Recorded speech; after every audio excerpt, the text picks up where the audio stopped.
Mr. Pocky, Mr. Pocky, Mr. Pocky,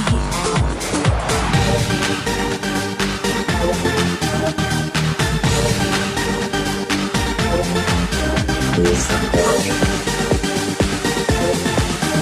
Mr. Pocky, Mr. Pocky, Mr. Pocky, Mr. Pocky, Mr.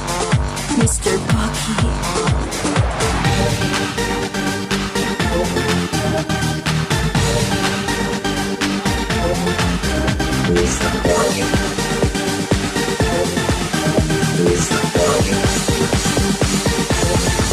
Mr. Pocky, Mr. Pocky, Mr. Pocky, Mr.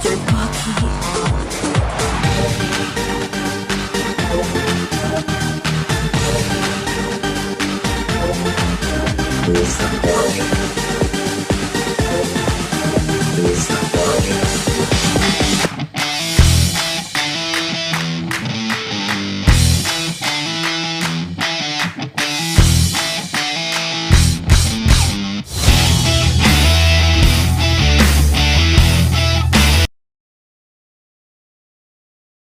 Hello guys, so I'm back, I'm Jeremy Macalino.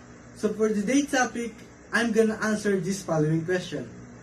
The first question is, what is semantic differential scale? The second question is, illustrate the use of semantic differential scale using measurements of attitude. What is semantic differential scale? A semantic differential scale is a survey or questionnaire rating scale that asks people to rate a product, company, brand, or any entity within the frames of multi-point rating options. These survey answering questions are grammatically on opposite adjective to each end. For example, love and hail, satisfied, unsatisfied, and likely to return, unlikely to return with intermediate options in between. The second question is, illustrate the use of semantic differential scale using measurements of attitude. A rating scale can measure respondent attitudes toward ideas, concepts, items, people, and events. Semantic differential question simplify as where the respondent position is on the scale between two bipolar adjectives such as happy and sad, creamy, chalky, or bright and dark.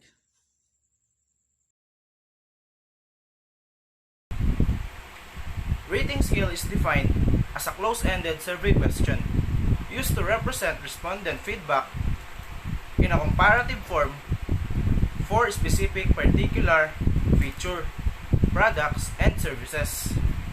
It is one of the most established question type for online and offline survey where survey respondents are expected to rate an attribute or feature.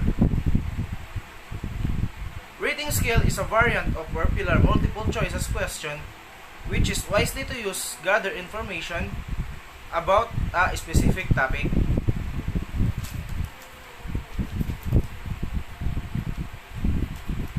Various types of rating scale. Rating scale can be divided into two categories, ordinal and interval. An ordinal scale is the depict the answer option in an ordered manner. The difference between the two answer options may not be calculable, but the answer option will always be in a certain innate order. An interval scale is a scale where not only is the order of the answer variable established, but the magnitude of difference between each other answer variable is also calculable. Absolute or true zero value is not present in an interval scale.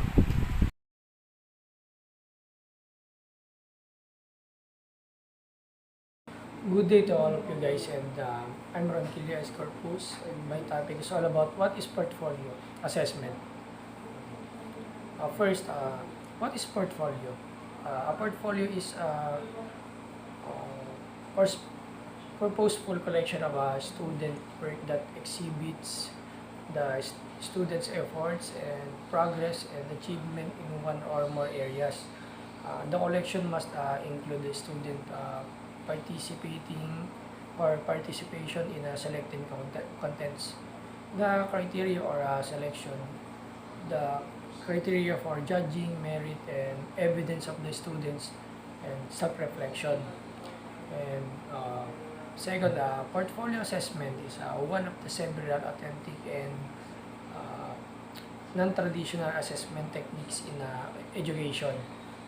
And the use of portfolio assessment that it became popular in early 1980s in response to growing for more reasonable and authentic means of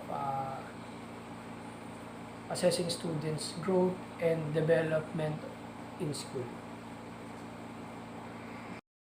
And my second topic is all about what are the key elements of portfolio. Essential elements of portfolio.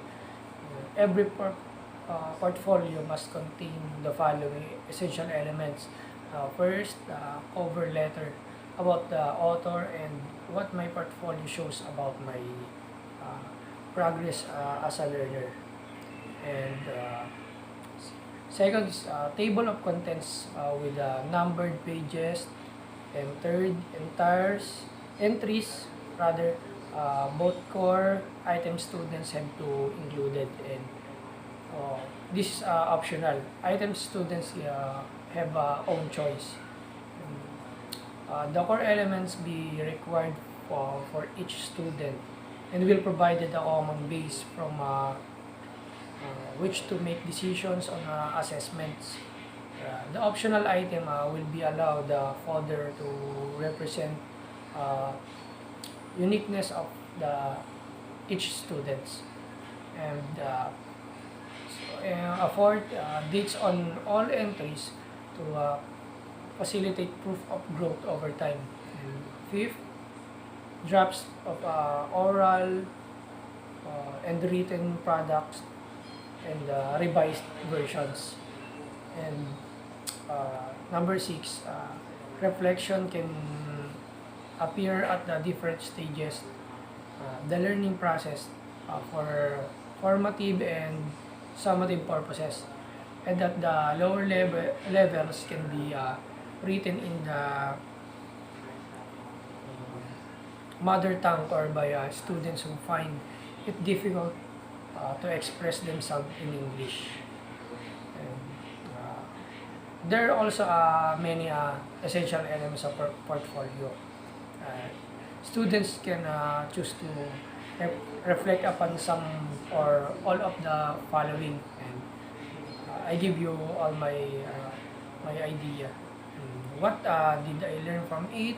What did I do well? Why, based on the agreed teacher student assessment criteria, did I choose this item? And what do I want to improve in the item? How to do I feel about my performance? And last, what were the problem areas? And that's all. Thank you. Hi everyone, I am Patricia Angie Villarico, and I'm going to enumerate and discuss the various types of portfolio, which is the documentation, process, and showcase portfolio. Number 1 is documentation portfolio. This approach involves collection of works over time showing growth and improvement, reflecting student learning of identified outcomes. This portfolio is also called growth portfolio. In the literature, it can include everything from brainstorming activities to drafts and to finished products. Next is the process portfolio. It demonstrates all the facets or phases of learning process. As such, this portfolio contains an extensive number of reflective journal, think logs, and other related forms of metacognitive processing. Last one is the showcase portfolio. It only shows the best for the student outcomes and products. As such, this type of portfolio is best used for summative evaluation for students' mastery of key curriculum and outcomes. That ends my discussion. Thank you for listening and God bless you all. Different assessment methods are different ways of thinking about designing and conducting evaluations.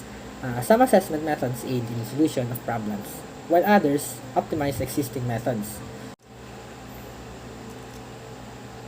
The sources below describe the various types of assessment methods. So, the first one is outcome-based. It defines observation that can credibly demonstrate progress or uh, identify status, which is the evaluation of outcomes. So, second one is impact evaluation. It has different three different types of impact evaluation. So first one is the descriptive, the way things are or were. So the second one is the causal, how the program has caused these things to change. So the third one is the evaluative, overall value judgment of the merit or worth of the changes brought about. Process of evaluation. This examine the implementation process and seek to decide whether the project implemented the approach outlined in the logic model successfully. So, lastly, the participatory evaluation designs is an approach that involves the stakeholder of a program or policy of the evaluation process.